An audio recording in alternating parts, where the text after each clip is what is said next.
या ठिकाणी मी आपल्याला सांगितलं की गेल्या काही महिन्यापूर्वी मी हॉस्पिटलमध्ये सुद्धा ॲडमिट होतो.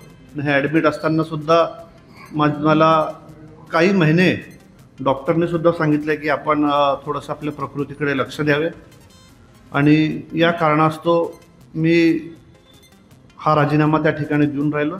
नाही, आपण पाहाल मी पक्ष संघटनेच्या कुठल्याच पदावर नाही आहे व त्या पद्धतीनं आमदार किंवा जिल्हा परिषद सदस्य या ठिकाणी पण मी काही पदावर नाही आहे. तर सध्या राष्ट्रवादी काँग्रेस पक्ष शरद पवार गटाच्या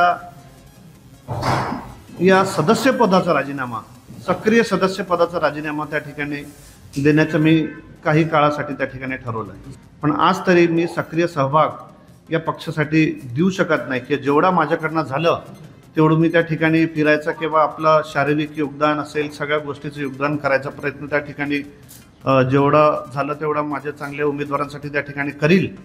पण आज तरी मला त्या ठिकाणी डॉक्टरच्या सूचनेप्रमाणे गेले 5-6 महिने या पक्षाच्या सक्रियतेपासून त्या ठिकाणी माघार घ्यावी लागणार. तुमचा निर्णय माजी गृहमंत्री अनिल देशमुख यांना तुम्ही कळवला आणि त्यांची काय प्रतिक्रिया होती?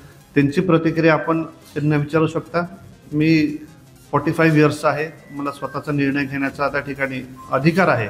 हे सगळं करत असताना मी माझ्या पक्षाचे जितके ज्येष्ठ नेते आहे सगळ्यांना त्या ठिकाणी त्याची प्रतिलिपी त्या ठिकाणी पाठवली आहे आणि येत्या 6 महिन्यासाठी मी या सगळ्या प्रक्रियेतून माघार घ्यायचं ठरवलेलं आहे. मागील काळामध्ये या परिसरात नुसतंच काही पदं भोगण्यासाठी किंवा नुसतंच एखादा जिल्हा परिषद सदस्य, सभापती, आमदार, खासदार बनण्यासाठी मी इकडे आलो नाही आहे. दैनंदिन लोकांच्या जीवनामध्ये मोठं काहीतरी झालं पाहिजे जेणेकरून आपल्या विदर्भाचा, आपल्या नागपूर जिल्ह्याचा कायापालट झाला पाहिजे, याच्यासाठी मी प्रयत्नशील आहे.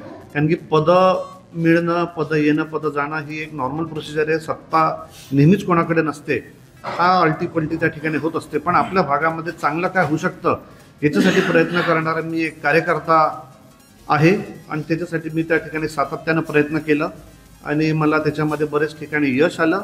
आणि या यशामागे राष्ट्रवादी काँग्रेस पक्षाचे नेते, राष्ट्रवादी काँग्रेस पक्षाचे त्यावेळेसचे मंत्री, हे सगळे त्याच्यासाठी त्यांनी मला चांगलं योगदान दिलं.